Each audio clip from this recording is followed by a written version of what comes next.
Je n'ai jamais aimé prévenir de mon arrivée. J'aime voir la surprise dans les yeux de ma Françoise.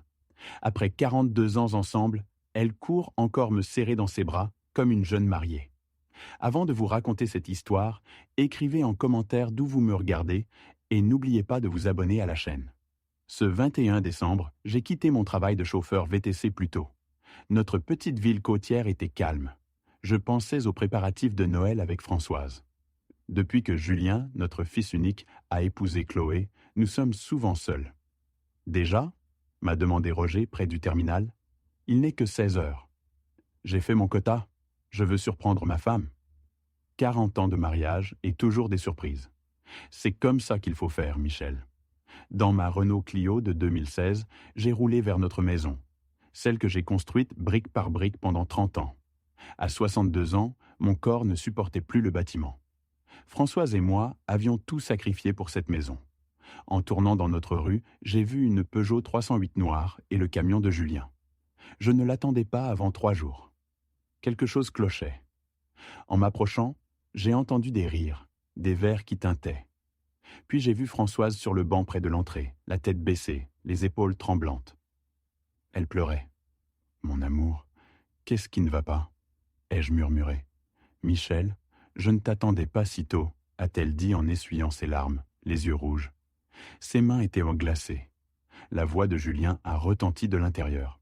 « Allez, maman, c'est juste une signature. Monsieur Gérard et Madame Sylvie sont là pour les papiers. Les beaux-parents de Julien. Des papiers. Des signatures. » Un frisson m'a parcouru. « De quel papier parle-t-il » ai-je demandé. Ils sont arrivés il y a 2 heures avec des bières. Je pensais que c'était une visite normale, mais... Sa voix a tremblé. Julien est apparu à la porte. À 35 ans, il me ressemblait. Mais quelque chose dans ses yeux me déplaisait depuis qu'il avait rencontré Chloé. « Maman, nous avons besoin que tu signes le transfert et la procuration. La maison sera en sécurité avec nous, pas avec vous deux qui êtes déjà vieux. »« Quel transfert, Julien ?» ai-je dit en sortant de l'ombre. Mon fils a sursauté, son visage devenant blanc.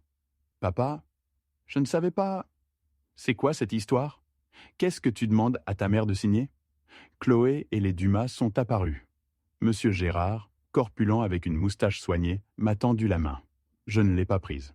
« Papa, nous voulons sécuriser l'avenir, » a dit Julien. « Avec ton âge, si tu perds la maison, si tu la mets à notre nom, à votre nom, cette maison que j'ai construite de mes mains, que nous avons payée avec 40 ans de labeur, nous voulons protéger le patrimoine familial, » est intervenu Gérard d'un ton condescendant.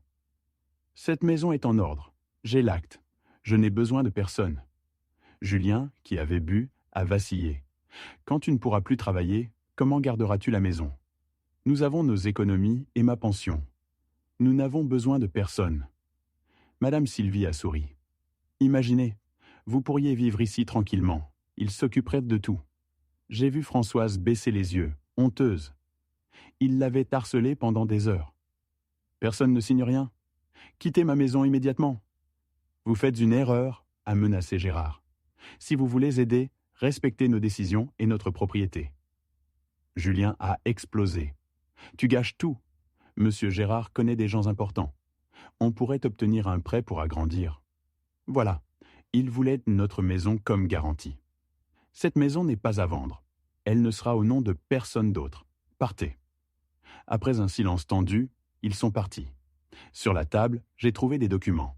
Procuration et transfert de propriété, déjà sur papier à en-tête notariale. Tout était prévu. « Michel, j'ai peur, » a avoué Françoise. « Il nous parle comme si nous étions inutiles. » « Ne t'inquiète pas, je ne laisserai personne prendre ce qui est à nous. Cette nuit-là, pendant que Françoise dormait, j'ai planifié. Je contacterai le capitaine Moreau de la police et maître Sophie Renard, l'avocate. Cette guerre ne faisait que commencer, et je n'avais aucune intention de perdre. J'ai à peine dormi cette nuit-là. Pendant que Françoise respirait de façon agitée, ma tête ne cessait de tourner. L'image de mon fils trinquant avec ses beaux-parents pendant que ma femme pleurait dehors me brûlait comme de l'acide. Avant l'aube, j'ai fait du café et appelé Roger. « Michel, » a-t-il répondu, la voix endormie.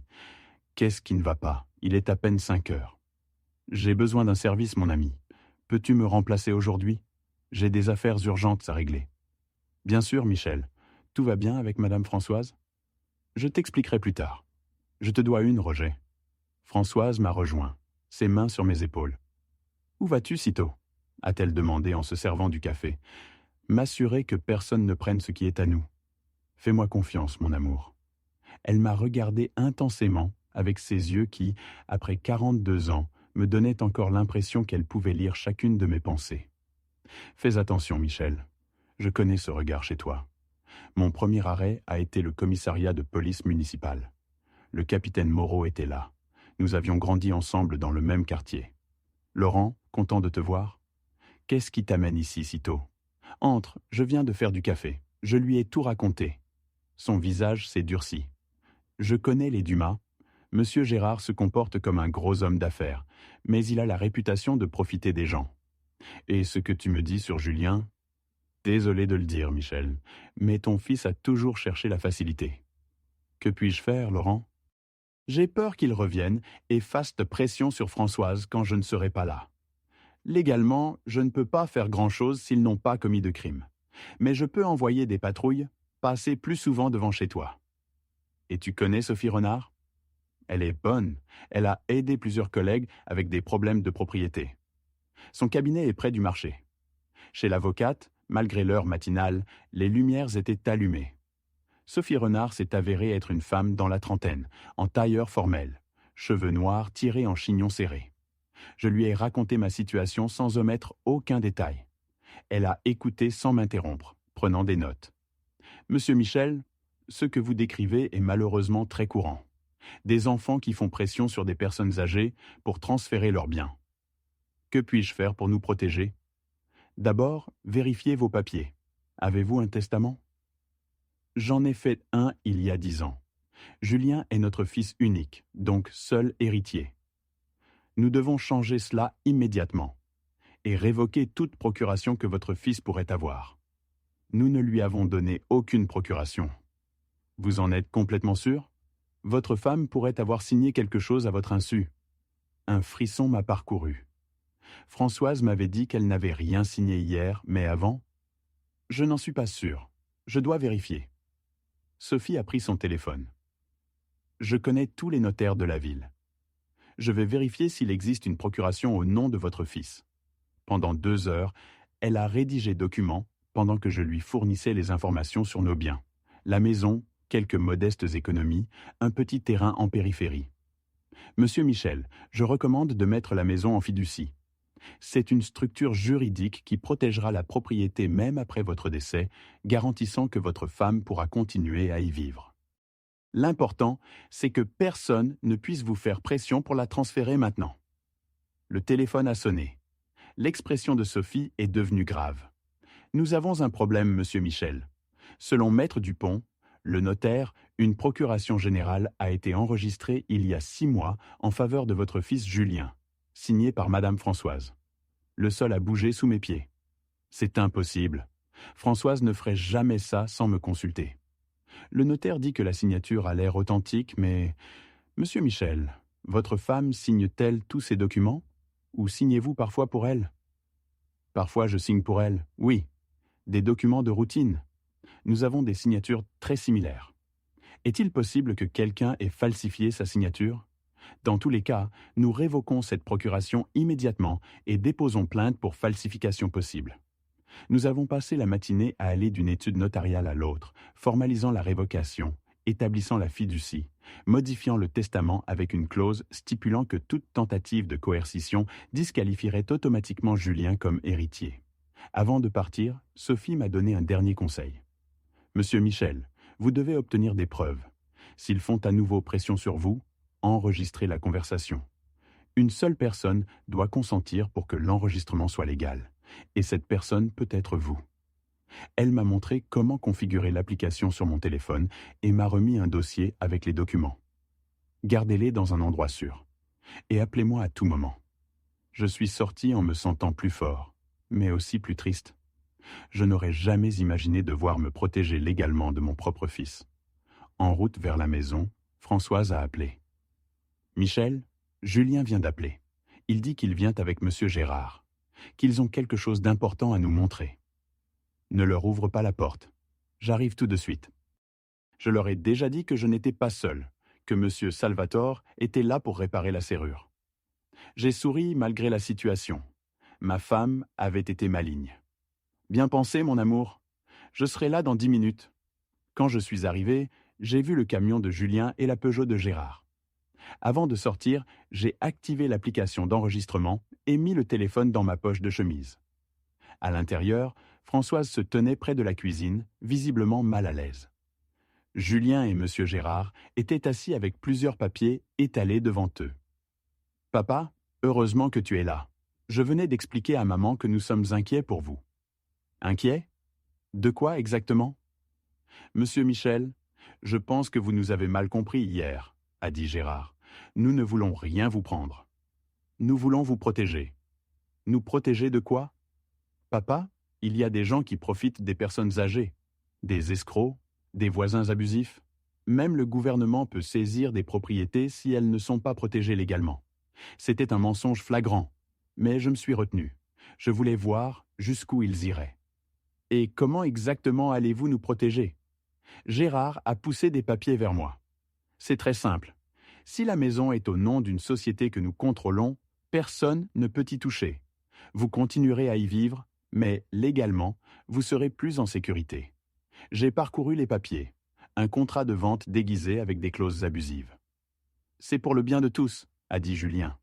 De plus, M. Gérard m'a proposé un poste dans son entreprise si nous finalisons cet arrangement. Un poste important avec un bon salaire. Voilà donc. Un emploi chez son beau-père. Julien, mon fils, depuis combien de temps es-tu sans travail ? Je ne suis pas sans travail, papa. Je suis entre 2 emplois. J'aide M. Gérard avec certaines affaires. Quelles affaires exactement ? Des projets immobiliers principalement, a dit Gérard vaguement. Il y a beaucoup de potentiel dans cette ville, surtout dans des quartiers comme celui-ci qui commencent à prendre de la valeur. Une autre pièce du puzzle, il voulait vendre notre maison à des promoteurs. Je comprends parfaitement, ai-je dit avec un ton conciliant. Vous avez raison, nous devons protéger le patrimoine familial. J'ai vu une lueur de triomphe dans les yeux de Gérard. Julien s'est détendu. Je suis content que tu comprennes, papa. Bien sûr. En fait, je viens justement de faire exactement ça. Protéger légalement ce qui est à nous. J'ai montré le dossier de Sophie et sorti quelques documents. Ce matin, Françoise et moi avons mis notre maison en fiducie irrévocable. Et nous avons révoqué la procuration que ma femme aurait soi-disant donnée à Julien il y a 6 mois. Nous avons aussi déposé plainte pour falsification possible de signature. Maître Renard s'occupe de tout. Le sourire de Julien a disparu. Gérard s'est raidi. « Qu'est-ce que tu as fait ?» a demandé mon fils, incrédule. « Ce que je devais faire, protéger ce qui est à nous. » Gérard s'est levé brusquement en ramassant ses papiers. « Je ne pense pas que vous réfléchissiez clairement, monsieur Michel. Nous aurions pu parvenir à un accord bénéfique pour tout le monde. Il n'y a pas d'accord impliquant la prise de notre maison qui pourrait être bénéfique pour tout le monde. Je vais vous demander de quitter ma propriété. » « Papa, tu fais une grave erreur. Monsieur Gérard essaie juste de nous aider. »« Non, Julien, c'est toi qui fais l'erreur. Et j'espère qu'un jour tu t'en rendras compte. »« Ce n'est pas fini, » a menacé Gérard en se dirigeant vers la porte. « J'ai des amis partout, et votre petite avocate va bientôt le découvrir. »« Vos menaces sont enregistrées, monsieur Gérard, » l'ai-je informé en sortant mon téléphone. Tout comme cette conversation entière. Maître Renard m'a suggéré de rassembler des preuves. Gérard est devenu pâle. Julien était bouche bée. On se verra au tribunal si nécessaire, mais je vous assure que vous ne réussirez pas à prendre ce que nous avons construit avec tant d'efforts. Julien est resté un moment après le départ de Gérard. Je n'aurais jamais pensé que tu te méfierais de moi comme ça. Je suis ton fils. Et précisément parce que tu es mon fils, ça me fait mal ce que tu fais. Mais je ne vais pas le permettre, Julien. Pour ton bien et pour le nôtre. Quand ils sont partis, Françoise s'est approchée et m'a serré fort. Michel, j'avais tellement peur. Quand ils ont appelé, j'ai pensé qu'ils venaient avec des papiers que j'avais signés sans m'en rendre compte. Tout va bien maintenant, mon amour. Mais par la fenêtre, j'ai vu Julien et Gérard discuter avec animation à côté de leur véhicule. Mon fils gesticulait avec colère et son beau-père semblait lui donner des instructions. J'étais certain que ce n'était pas fini. Ça ne faisait que commencer. Cette nuit-là, j'ai appelé M. Salvatore, le serrurier du quartier. Nous avions travaillé ensemble sur des chantiers quand j'étais maçon. Changer toutes les serrures maintenant ? A-t-il demandé, surpris. Oui, Salvatore. Des problèmes avec le petit. Dans les quartiers comme le nôtre, les rumeurs se propagent vite. Il a compris. 1 heure plus tard, il était à notre porte. Pendant qu'il travaillait, je lui ai raconté l'essentiel. Ce n'est pas le premier cas. Le mois dernier, j'ai changé les serrures pour Madame Leblanc. Son neveu lui volait sa pension. Il a sorti de petites caméras de sa poche. Je vais installer celle-ci à l'entrée et dans le jardin. Elles se connectent à votre téléphone. Si quelqu'un essaie d'entrer, vous recevrez une alerte. J'ai accepté avec reconnaissance. Il a fini vers 22 heures et m'a remis 3 jeux de clés. Cette nuit-là, j'ai réécouté l'enregistrement avec Julien et Gérard, puis l'ai envoyé à Sophie et sauvegardé dans le cloud. Le lendemain, j'ai travaillé normalement. Les batailles juridiques coûtent de l'argent. Ce fut une journée calme. Touristes à l'aéroport, familles à la plage, long trajet vers la ville voisine. En rentrant le soir, j'ai remarqué 2 véhicules inconnus. Une Volkswagen blanche et une Jeep rouge. Mon téléphone a vibré. Alerte des caméras. Sur l'écran, Chloé frappait à notre porte avec un homme et une femme inconnus. J'ai appelé Françoise. « Michel, où es-tu » Chloé dit que c'est une assistante sociale et un médecin, qu'ils sont là pour évaluer notre capacité mentale.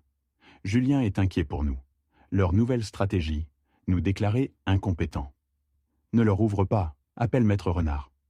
Je l'ai déjà fait, elle arrive. Bien joué, mon amour. J'appelle le capitaine Moreau. Laurent a répondu immédiatement et m'a dit d'attendre. Mais je ne pouvais pas. Je me suis approché, caché derrière un arbre. Chloé criait. « Madame Françoise, si vous n'ouvrez pas, nous devrons appeler les autorités. » L'homme filmait avec son téléphone. Il créait des preuves. Je suis sorti de ma cachette. « Que faites-vous sur ma propriété ?» Chloé a affiché son faux sourire. « Monsieur Michel, voici mademoiselle Valérie Martin, assistante sociale, et le docteur Bernard. Ils sont là pour une évaluation de routine. » « Ordonné par qui ? Nous n'avons rien demandé. » « Votre fils a exprimé son inquiétude, » a dit la femme sans montrer d'identification. « De quelle agence êtes-vous ? » « Nous travaillons avec un programme privé. »« Alors vous n'avez aucune autorité légale. Quittez ma propriété. »« C'est pour votre bien, » est intervenu le supposé médecin. Une procédure standard pour les personnes de votre âge. « Docteur Bernard, votre licence médicale ?» L'homme est devenu nerveux. « Je l'ai dans la voiture ? » Ce ne sera pas nécessaire. Sophie Renard est apparue, suivie du capitaine Moreau. « Mademoiselle Martin, docteur Bernard, vous commettez plusieurs crimes. Usurpation d'identité de fonctionnaire public et harcèlement. Nous étions juste... Gardez vos explications pour le commissariat. » Le capitaine Moreau les a emmenés. Sophie s'est tournée vers moi. « C'est exactement ce dont je vous avais prévenu. La femme travaille pour un cabinet d'avocats douteux. L'homme n'est probablement pas médecin. Ça va s'intensifier. Nous devons anticiper. » Dans la maison, Sophie a expliqué à Françoise et moi. « Dès demain, je vous emmènerai chez un gériatre et un psychologue judiciaire. Ces rapports seront cruciaux. Et vous devez désigner quelqu'un de confiance pour des directives anticipées au cas où vous perdriez vos capacités. » « Qui pourrions-nous désigner ?» a demandé Françoise. « Julien est notre fils unique. Pensez à des amis fidèles. » J'ai immédiatement pensé à Roger. Les évaluations médicales ont confirmé que nous étions en parfaite santé mentale. Le psychologue a dit « Vous êtes parfaitement capable de comprendre des situations complexes et de prendre des décisions éclairées. » J'ai ensuite parlé à Roger. Il a accepté sans hésiter. « Ce serait un honneur, Michel. Vous avez été comme une famille pour moi. » À la maison, Françoise m'attendait avec une nouvelle détermination. Roger a accepté ? Sans hésiter. Bien. Et Michel, je veux apprendre à utiliser le téléphone, les applications de sécurité, comment enregistrer. Je ne veux pas toujours dépendre de toi. Sa force m'a rempli de fierté. Je t'apprendrai tout. Et ce que je ne sais pas, nous l'apprendrons ensemble. Cet après-midi-là, pendant que je lui montrais les applications, j'ai senti quelque chose changer en nous. La douleur était toujours là, mais une détermination féroce grandissait. Le soir, Sophie m'a envoyé un message. Le tribunal avait accepté notre plainte pour falsification. Une petite victoire qui nous donnait de l'espoir. Alors que Françoise s'entraînait avec son téléphone, j'ai souri. Les Dumas et Julien pensaient que nous étions deux vieux sans défense, comme ils se trompaient. Les semaines suivantes se sont déroulées dans un calme tendu. Pas de nouvelles de Julien ni des Dumas. Quand ton ennemi est silencieux, c'est là que tu dois être le plus inquiet, m'avait dit le capitaine Moreau. Un après-midi, Sophie m'a appelé.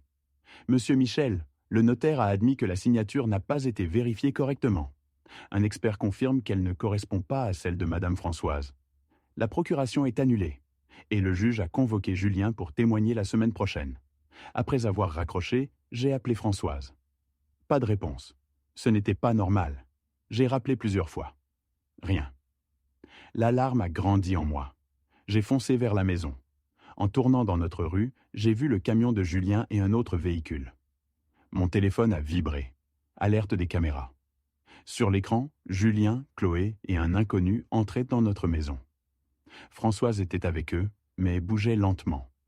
J'ai appelé le capitaine Moreau. « Laurent, ils sont dans ma maison. Quelque chose ne va pas avec Françoise. J'arrive, n'entre pas seul. » Mais je ne pouvais pas attendre. Par la fenêtre, j'ai vu Françoise sur le canapé avec un regard perdu. Un homme en blouse blanche lui prenait l'attention. Chloé filmait. Julien parlait à la caméra. J'ai activé l'enregistrement vidéo et je suis entré. Comme vous pouvez le voir, ma mère n'est pas en état de prendre des décisions importantes, disait Julien. Eh bien, me voilà, ai-je interrompu. L'homme en blouse blanche a pâli. Françoise a essayé de se lever, désorientée. « Papa, nous faisons une évaluation médicale de maman, » a dit Julien. « Qu'est-ce que vous lui avez fait ?»« Un léger sédatif pour calmer son anxiété, » a bégayé l'homme. « Un sédatif sans son consentement ? Qui êtes-vous » Françoise a parlé, la voix faible. « Ils m'ont trompé, Michel. Ils ont dit que tu avais eu un accident. Quand j'ai ouvert, ils m'ont forcé à prendre des pilules. La rage m'a aveuglé. C'est une agression, de la maltraitance, une violation de domicile. Sortez immédiatement. Nous attendons les services sociaux, a dit Julien avec un sourire triomphant. Nous leur avons expliqué notre inquiétude. Ils arrivent. À ce moment-là, le capitaine Moreau et Sophie sont entrés. Sophie s'est agenouillée près de Françoise. Vous lui avez administré un médicament sans consentement ? C'est un crime grave. Le faux médecin, terrifié, a avoué « Ils m'ont payé pour jouer ce rôle. Je ne suis pas médecin. Je suis acteur. Ils m'ont donné un scénario, promis qu'il n'y aurait pas de conséquences. » Moreau a sorti ses menottes. Julien, se voyant acculé, s'est effondré. « Papa, s'il te plaît, Monsieur Gérard m'a embarqué dans tout ça. Si nous n'obtenions pas la maison, il me licencierait. Je lui dois beaucoup d'argent. Je suis désespéré. Et ta solution était de droguer ta mère, d'essayer de nous déclarer incompétents ? Je ne pensais pas que ça irait aussi loin. Monsieur Gérard n'arrêtait pas de faire pression. Ils l'ont emmené. Je n'aurais jamais imaginé voir mon fils menotté. Cette nuit-là, j'ai réfléchi en regardant Françoise dormir, remise du sédatif. Le lendemain, après une longue discussion, nous avons pris une décision. Au commissariat, j'ai expliqué à Sophie et Laurent. Nous ne voulons pas que Julien aille en prison, mais nous voulons des conséquences. Il doit se distancer des Dumas, trouver un travail honnête, subvenir à ses besoins. Et tant qu'il le fait, nous ne porterons pas plainte. Et les Dumas ? A demandé Sophie. Nous voulons les poursuivre, a dit Françoise fermement. Ce sont les vrais coupables. Nous aurons besoin que Julien témoigne contre eux. Dans la salle d'interrogatoire, j'ai expliqué l'accord à Julien. Il avait l'air hagard, défait. Je ne vais pas en prison ? Non, si tu respectes ces conditions, mais c'est ta dernière chance. Si tu nous trahis à nouveau, il n'y aura plus de pitié. Des larmes ont coulé sur son visage. Je suis tellement désolé, papa. Monsieur Gérard m'a promis tellement de choses, tout ce que j'ai toujours voulu sans vraiment travailler. C'est là le problème. Tu as toujours cherché la facilité. Ce qui est obtenu sans effort n'a pas de valeur. Je témoignerai. Je leur dirai tout. Comment Gérard a tout planifié. Comment ils ont falsifié la signature de maman. En partant, Julien m'a demandé « Tu penses que vous pourrez me pardonner un jour ?» Je me suis arrêté sans me retourner. Le pardon se mérite, Julien. Avec des actions, pas avec des mots. Montre-nous que tu as changé. Ensuite, nous parlerons de pardon. Les semaines suivantes ont été intenses. Avec le témoignage de Julien et nos preuves, le procureur a poursuivi les Dumas pour falsification, fraude, coercition et complicité dans l'administration de substances sans consentement. Julien s'est complètement distancié d'eux. Il a déménagé dans un petit appartement et, avec l'aide de Roger, a obtenu un emploi comme assistant administratif à la coopérative de transport. Chloé a demandé le divorce immédiatement. Les rumeurs disaient que M. Gérard avait perdu plusieurs contrats après le scandale. Françoise et moi avons continué notre vie, plus unis que jamais. La maison, protégée par la fiducie, restait notre refuge. Des mois se sont écoulés avant que nous acceptions de revoir Julien. Rencontre brève et gênée dans un café neutre. « Ce n'est pas facile, a-t-il admis. Mais je sens que je fais enfin la bonne chose. Pas de grande réconciliation, juste un début prudent de reconstruction. Le chemin vers le pardon serait long. Avec le temps, les visites sont devenues plus fréquentes. Julien n'a jamais regagné complètement notre confiance, mais petit à petit, il a montré par des actions qu'il avait appris sa leçon. Les Dumas ont écopé d'amendes substantielles et de restrictions qui ont limité leurs activités. Un après-midi sur notre porche, Françoise a pris ma main. « Tu sais, Michel, peut-être que Julien avait besoin de toucher le fond pour trouver son chemin. Peut-être. Je regrette juste que nous ayons dû tant souffrir. La souffrance forge le caractère. L'important, c'est qu'à la fin, nous avons tous appris quelque chose. Julien a appris les conséquences. Et nous avons appris que nous sommes plus forts que nous le pensions. » Elle a posé sa tête sur mon épaule. Et que ce que nous avons construit ensemble, personne ne peut nous le prendre. Le soleil se couchait, peignant le ciel d'orange et de violet. Notre maison se dressait ferme derrière nous, témoin d'une vie de lutte et de triomphe. J'ai compris que c'était cela qui comptait vraiment. Pas les murs, mais ce que nous avions construit ensemble. Une vie d'honnêteté, de travail acharné, d'amour incassable, notre véritable héritage. Épilogue. 2 ans ont passé. Notre vie a retrouvé une certaine paix. Julien travaille toujours à la coopérative. Promu chef d'équipe récemment, il nous rend visite une fois par mois, toujours avec respect. Il ne parle jamais de la maison ou de l'héritage, mais de son travail, de comment il économise pour sa propre maison. La semaine dernière, il est venu avec des fleurs pour Françoise et des cigares modestes pour moi, achetés avec son salaire durement gagné. C'est pour cela qu'ils avaient plus de valeur. Papa, maman, je sais que je ne peux pas effacer ce que j'ai fait. Mais chaque jour, j'essaie d'être l'homme que vous méritez comme fils. Françoise a essuyé une larme. Moi, incapable de parler, j'ai juste hoché la tête. Les Dumas ont quitté la région. Monsieur Gérard, impliqué dans d'autres scandales, a vu son entreprise fermer. Chloé s'est remariée. Roger est devenu le frère que je n'ai jamais eu. Il vient déjeuner tous les dimanches. Sophie aussi est devenue une amie, passant parfois prendre un café. La maison reste notre sanctuaire. Chaque brique raconte une histoire, maintenant aussi celle de comment nous l'avons défendue. Parfois, je repense à ces jours sombres, à la trahison, à la douleur, mais aussi à la force découverte en nous, à la loyauté de vrais amis, à la justice qui finit par arriver. Cette épreuve nous a appris que la vraie richesse ne se mesure pas en mètres carrés, mais en dignité, en caractère, en capacité de se tenir debout face à l'adversité. Notre fils a essayé de nous prendre notre maison, mais notre véritable maison n'a jamais été ces 4 murs. Notre véritable maison a toujours été nous deux, Françoise et moi, unis par 44 ans de vie partagée. Et cette maison-là, personne ne pourra jamais nous la prendre. Aujourd'hui, à 64 ans, je conduis encore ma Renault Clio dans notre petite ville côtière. Je me sens en paix, non pas parce que tout est parfait, mais parce que nous avons fait ce qui était juste. Nous avons protégé ce qui était à nous, défendu notre dignité et donné à notre fils une chance de devenir meilleur. Si mon histoire vous a touché, n'oubliez pas de vous abonner. Votre soutien m'encourage à partager ces expériences dont nous pouvons tous apprendre. Nous sommes tous des survivants de nos propres batailles. Partager nos histoires nous aide à comprendre que nous ne sommes jamais vraiment seuls. Merci de m'avoir écouté. Michel.